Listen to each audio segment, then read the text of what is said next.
बिस्मिल्लाहिर्रहमानिर्रहीम। शुरू अल्लाह के नाम से जो बड़ा मेहरबान और नहायत रहम करने वाला है। सो हम डिस्कस कर रहे हैं सेकेंड सेमेस्टर के इंग्लिश के चैप्टर्स को, इंग्लिश के टॉपिक्स को। इनमें से एक है इंटेंसिव एंड एक्सटेंसिव रीडिंग। तो इनमें दो टॉपिक है, एक है SQ 3R मेथड और फिर एक्सटेंसिव और जो है ना इंटेंसिव और एक्सटेंसिव रीडिंग को एक्सप्लेन किया गया है। तो फिर हम SQ 3R मेथड जो कि बहुत मशहूर है, बहुत मुल्कों में मशहूर है, इसको डिस्कस करते हैं। SQ 3R मेथड ये है the SQ 3R method has been proven way to sharpen study skill. ये इससे क्या होता है, स्टडी स्किल शार्प होते हैं, स्टडी स्किल बहुत तेज़ होते हैं। The SQ 3R stand for S से सर्वे, Q से क्वेश्चन, R से रीड, दूसरे R से रिकॉल और तीसरे R से रिव्यू। तो इस तरह से इन स्टेप्स को फॉलो करके स्टडी करोगे तो आपकी स्टडी स्किल शार्प होगी। It is a good slogan to commit to memory to carry out an effective study strategy. यानी एक अच्छी स्टडी करने के लिए एक अच्छा तरीका, एक अच्छी कमिटमेंट और एक अच्छी स्ट्रेटजी होना बहुत ज़रूरी है, जो कि हमारे पास SQ 3R एक बहुत अच्छी स्ट्रेटजी है। पहले क्या करें, सर्वे करें। पहले क्या करना है, सर्वे करना है।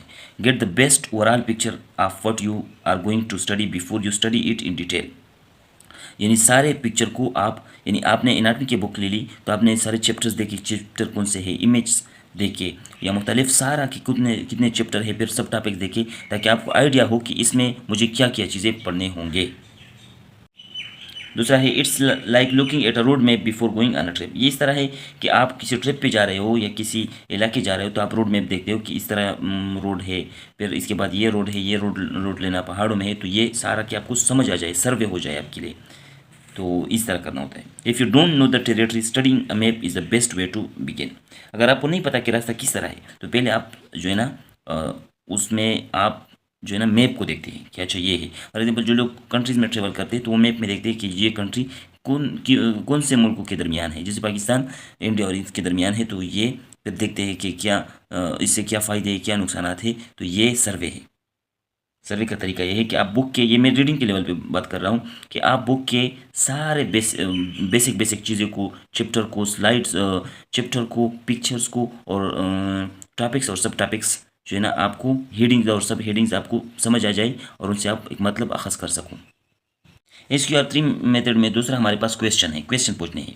तो मैं इसको एक ब्रीफली एक्सप्लेन करता हूँ, ताकि डिटेल में होगा तो फिर वो बहुत ही ज़्यादा क्लास में भी आप पढ़ चुके होंगे तो डिटेल में नहीं जाते। Ask question for learning.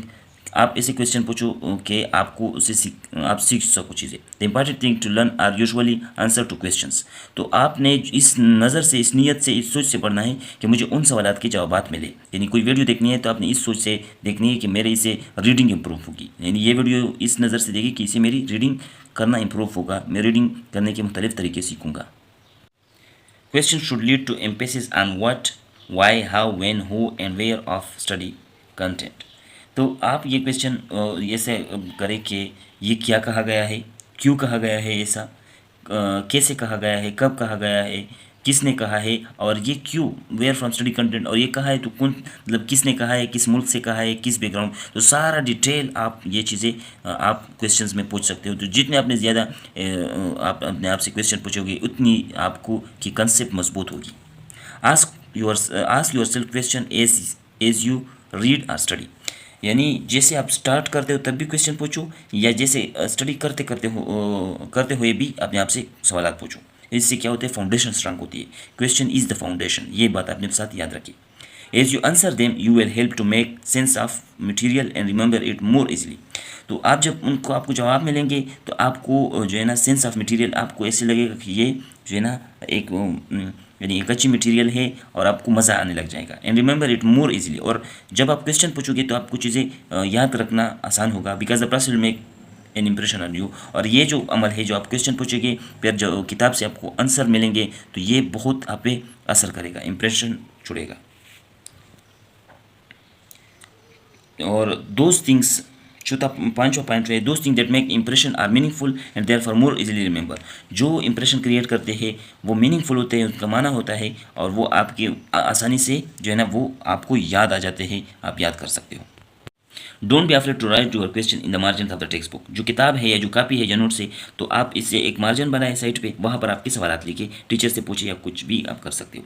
दूसरा, एक किताब पढ़ने से पहले आप अपने सर क्वेश्चन पूछे या आपने गोल्स लिखे कि मुझे ये किताब पढ़ने के बाद ये चीज़ें याद होंगी, तो फिर उसको छुपाए। जब आप किताब पढ़ लेते हो तो आप अपने आप से वही क्वेश्चन दोबारा पूछे। अगर आपको आते हैं तो अपनी किताब अच्छी पढ़िए।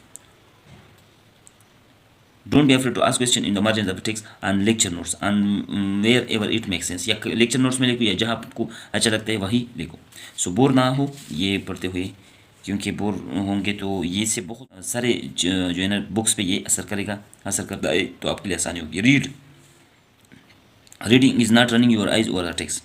उन्हें ऐसे नहीं करना कि आप टेक्स्ट पे नज़र दौड़ा रहे हो, जैसे अल्लाह माफ़ करे जैसे तिलावत लोग करते हैं। तो तिलावत में तो हम माना नहीं समझते, बस पढ़ते रहते हैं। तो आपने नज़र नहीं दौड़ानी है, आपने डिटेल कि इसका मतलब क्या है। और कुरान भी इसी मकसद के लिए कि आप मतलब समझे, लेकिन हम बदकिस्मती से ये चीज़ नहीं कर पा रहे हैं। When you read actively. जब आप रीडिंग करते हो तो एक्टिवली रीड करो। ऐसे नहीं है कि मिसाल आप पैसिव रीड कर रहे हो, समझ आ रहा है या नहीं आ रहा है, नहीं, रीड कर रहे हो तो एक्टिव रीड करो।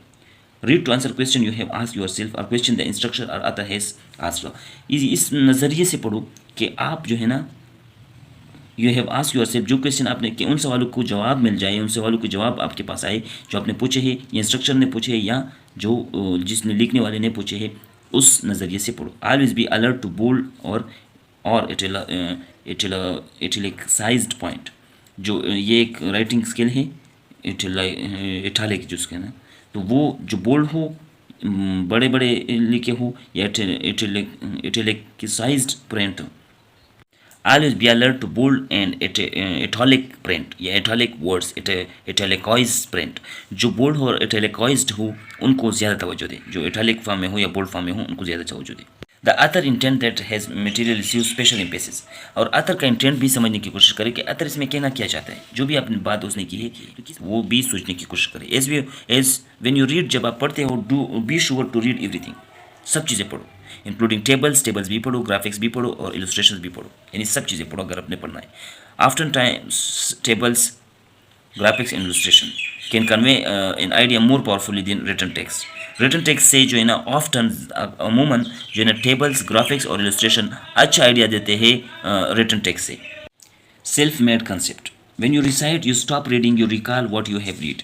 रिसाइट और रिकॉल जो है ना एक ही चीज़ है, लेकिन उन्होंने रिसाइट लिखा है तो रिकॉल होना चाहिए। When you recite you stop reading and recall what you have read. आपने एक पेज पढ़ा या एक दो पेज पढ़े तो आप जो है ना रिकॉल करते हो कि क्या पढ़ा, क्या मुझे समझ आया या क्या समझ नहीं आया। तो ये रिकॉलिंग है कि कितना मुझे याद है, कितना याद नहीं है। स्ट्रॉन्ग बीसीडी में try to recall main headings recall करने की कोशिश करें। Important ideas of concept, important ideas recall करने की कोशिश करें। Presented in bold italicised type, जो इटैलिकाइज्ड और बोल्ड टाइप में लिखे हैं उन कंसेप्ट्स को जो है ना आप रिकॉल करें। And what graphics, charts, illustration indicate. Illustration, charts और ग्राफिक में किस चीज़ की बात की गई थी उनको भी आप क्या करें, रिकॉल करने की कोशिश करें। Try to develop an overall concept of what you have read.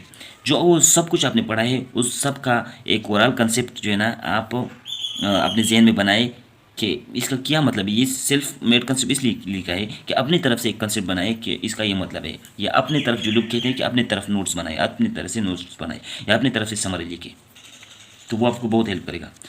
ठीक है, concept of what you have read in your own words and thoughts. तो जो आपने पढ़ा आप उनको लिखे, अपने वर्ड्स में से लिखे या अपने वर्ड्स में रिकॉल करें। Try to connect things you have just learn to things you have already know. तो चीज़ों को कनेक्ट करें कि ये तो मतलब ऐसे है कि ये मैंने पहले पढ़ा था, ये 5th में हमने पढ़ा था, ये 6th में हमने पढ़ा था, ये हमने 9th में पढ़ा था, अब 12th में पढ़ा है। तो इस तरह एक चीज़ों को कनेक्ट करें। When you do this periodically the chances are you will remember much more. जब आप बार बार आप इस चीज़ों को करोगे या अपने रूटीन में शामिल करोगे तो आप ज़्यादा आपको याद होगा। And able to recall material from papers, essays and objective test. तो पेपर्स के लिए, मजमून लिखने के लिए और ऑब्जेक्टिव एमसीक्यूज़ की टेस्ट कंडक्ट करने के लिए आपके लिए इंफॉर्मेशन जो है ना रिकॉल करना आसान होंगे। रिव्यू, ये बहुत अच्छा पॉइंट है। ये जो चीज़ें हैं ना ये समझोगे तो फिर आपको बहुत चीज़ें समझ आएगी। ये SQ3R फार्मूला बहुत इफेक्टिव है। ये आपको आखिर में आपको ये पता भी चल जाएगा। A review is a survey of what you have covered. Review कि आपने क्या कवर किया, या तिलावत आप कर रहे हो तो आप ये सोचो कि मैंने कितनी सिपारी की, मैंने कितने पेजेस पढ़े, मैंने कितने पेजेस कितने वक्त में पढ़े। तो उससे आपको जनरल आइडिया होता है, आपका माइंड इससे स्ट्रांग होता है।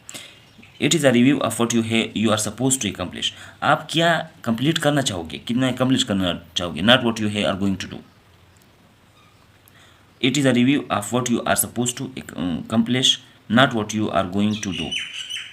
ठीक है, तो ये थोड़ा सा मिसिंग आउट हुआ है, लेकिन इसका मतलब ये है कि आप ये दोनों इंक्लूड करता है कि आपने कितना कवर किया और कितना रह गया, तो ये सब रिव्यू में आता है। फॉर एग्जांपल आपने 2 चैप्टर का खुद के लिए कहा है, 2 चैप्टर्स, तो आप देखते हो कि आपने इसने कितना कवर किया और कितना टाइम में, और कितने टाइम मेरे पास रह गए और कितना कोर्स रह गए, तो ये इसको रिव्यूइंग सिस्टम में आता है। री reading is important part of review process. दोबारा पढ़ना, ये रिव्यू प्रोसेस का या हीडिंग्स पढ़ना, ये एक अच्छा तरीका है। Reread with idea that you are measuring what you have gained from the process. Reread with the idea that you are measuring, तो इस तरह पढ़े कि मैंने क्या सीखा, तो वो मेजर करने के लिए कि कितना सीखा आप रीरीड करें, या ज़्यादा उसको और पुख्ता करने के लिए आप रीरीड करें। During review it is a good time to go over notes you have taken to help clarify points you may have missed or don't understand. तो ड्यूरिंग रिव्यू, जब आप रिव्यू कर रहे हो कि जो आपने नोट्स बनाए हैं उनसे हेल्प लिया जाए। Clarify points you may have missed और डोंट अंडरस्टैंड, तो वो जो आपने नोट्स बनाए हैं तो वहाँ से पॉइंट्स क्लियर करें जो आपने मिस किए हैं या आपको समझ नहीं आए हैं, तो वो रिव्यू सिस्टम में आप चेक किया करें। या जो लेक्चर लिखा है, तो हम जब स्लाइड पढ़ते हैं लेक्चर नहीं होता, तो इन दोनों या बुक को सबको मैच करके आप पढ़ोगे तो फिर कंसेप्ट अच्छा बनता है। अक्सर लोग सिर्फ स्लाइड पढ़ते हैं और बुक नहीं पढ़ते, या स्लाइड पढ़ते हैं और लेक्चर साथ में नहीं देखते, तो फिर उनको समझ नहीं आता। दोनों को मिक्स करोगे तो समझ आएगा। The best way to review is when you have finish studying something.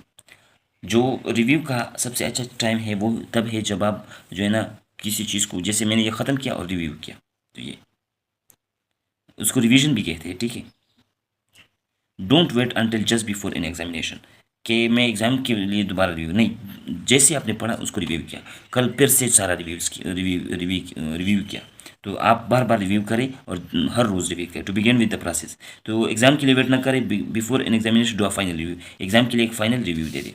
If you manage your time, the final review can be thought of as a fine turning of your knowledge of the material, कि आप जो है ना अगर आपके पास time हो तो आप जो है ना वो मटेरियल जो आपने रिव्यू में लिया है उसको आप किस चीज़ में कन्वर्ट करते हो, आप लिख लेते हो अगर आपके पास टाइम हो। टाइम नहीं हो तो फिर दोबारा सिर्फ जो है ना देखिए कि मैंने क्या पढ़ा, क्या रह चुका है। थाउजेंड ऑफ, ये जो टिप है कि thousand of high school and college student have follow the SQ3R steps to achieve higher grades with less stress. इससे स्ट्रेस भी कम होता है, स्ट्रेस क्योंकि रिव्यू से स्ट्रेस कम होता है। जब आप रिव्यू करते हो बार बार, जो है ना रिवाइज भी करते हो बार बार, तो उससे बहुत स्ट्रेस कम होता है और ग्रेड्स खुद ब खुद बढ़ जाते हैं।